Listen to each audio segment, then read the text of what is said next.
Welcome back, Deadites and Ghost Beaters, and as you know, we have a brand new patch today. The 1.3.0 patch dropped, or as it's more commonly called, the Hail to the King patch. And we're going to hop over, we're going to take a look at all the notes. Now, the game has been offline for 31 hours. It did go back live at around 9 o'clock in the morning. I've already done the mission. It's really awesome. I'm going to drop a video for that shortly, but let's take a look at what's actually in the patch. So the first thing you're going to see is that there is new content, of course, and a new survivor, the Blacksmith, who is also a support. New weapons, rapid fire crossbow and quarterstaff. New single player mission, Out of Tricks. New premium outfits, Lord Arthur, Rightful King, Warrior Ash, S-Mart Halloween, Warrior Ash Sellsword, Henry the Red Berserker cosplay, and Henry the Red Pikeman. Now, there's also some new changes. Legacy of El Brujo. Now, besides starting with an amulet, Pablo can carry one more amulet, provide more shields to nearby teammates when using the amulet. Infernal Camouflage. When Pablo shields a teammate, they receive Infernal Camouflage for 8 seconds. Leaders Pink F improvement. Now leaders can apply more Pink F. The player will be able to press the interact button before reaching an interactable and still collect it. There's some interesting changes so far. Let's take a look at the general. The upper arrow no longer appears after refreshing the additional content in the collection after purchasing something in the in-game store. Okay. Survivors take damage inside the car when hit by demonic units. That should have always been. Possessed survivors no longer get stuck in the car if the player runs out of it and gets out abruptly. Demons can no longer see other survivors' positive tokens. Carry soul to the altar status will no longer continue to be displayed after survivor drops the soul from their inventory.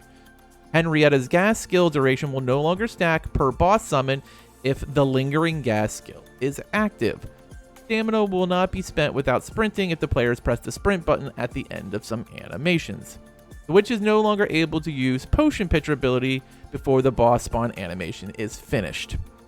The Y triangle button on controllers will be active for the first time player runs towards the target. Title missing text or lorem ipsum text will no longer appear after player exits from any mission and returns to the mission menu. Players won't get soft locked if they send a report and then abruptly send friend requests during the please wait up pop-up. Blue double barrel will 100% spawn in Bronson's Cave, Circus Cage's locations during mission 1. Demons will no longer see weapons with a red outline, even on a character with no fear. It was dropped by the scared survivor previously. The grab ability on a boss can no longer cancel Maya's activation and its skill effects. A Getley flashlight will be switched off during active skill time. Players will no longer be slowed down or stuck when driving a car and quickly entering Fairview Campground. The demonic units will no longer fly away when possessed with exactly the minimum evil energy cost to possess. Visual effects and effect of Warlord's bad influence aura will be correctly located in the possessed character if it was activated during the possession animation. Double Pierce ability will now show visual effects and inflict survivors with blight and AI-controlled prisoner skeleton. Demon units will not be distorted, glitched after being shot killed with a nail gun. Henrietta's gas will no longer cancel survivors' active skill animations effects, and various getting stuck collisions and stability fixes. So that's some really cool stuff. Let's take a look at the balance update. Survivor Pablo's Legacy of El Brujo extra shield amount is set to the value from 20 to 8 seconds, including additional charge. Survivor Lord Arthur's melee increased from 3 to 5, and health, stamina, and shield increased from 3 to 4. So a huge Arthur buff. After all the nerfs and the bugs with Arthur, it's really nice to see him getting some love. Survivor Ash's melee range, health, stamina, and shield increased from 3 to 4. Survivor Annie Novi's range increased from 3 to 5. Health, stamina, and shield increased from 3 to 4. Survivor Kelly's Weapon Master Meathammer damage increased from 30 to 60. Survivor Kelly's bleeding damage increased from 20 to 25.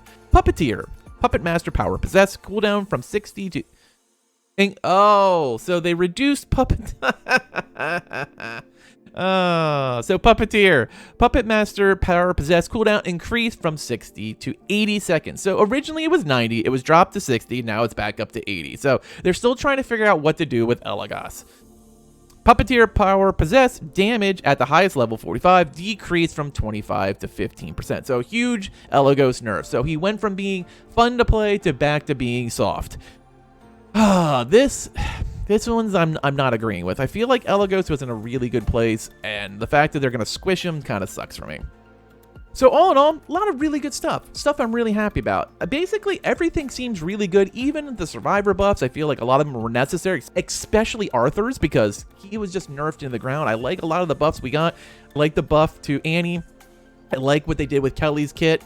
I love what they did with Pablo, because I actually kind of thought with the drop of the blacksmith, he might become completely obsolete. So there's some stuff I really like. The one thing I don't like is the puppeteer stuff, and you're gonna say, old head, you're a demon main, that's probably why. I just think Elagos was always really squishy. He had one little time where he was kind of fun to play, and now they kind of hit him hard again. I would have been all right with the power possessed increase from 60 to 80 seconds if they wouldn't have nerfed the damage too. Like, I feel like that's kind of sucky, but oh well, that's just my opinion. What are you gonna do about it? Tell me in the comments below, are you happy what you see with the Hail to the King update? Are you not happy? Do you think they could have done more? One thing that seemed to be kind of like completely surprising wasn't there was seeing like crashing fixes for PlayStation 4 not addressed. So hopefully that was just considered server side stuff and they just fixed it. But I want to hear your thoughts. Let me know. As always, thanks for watching and later, mates.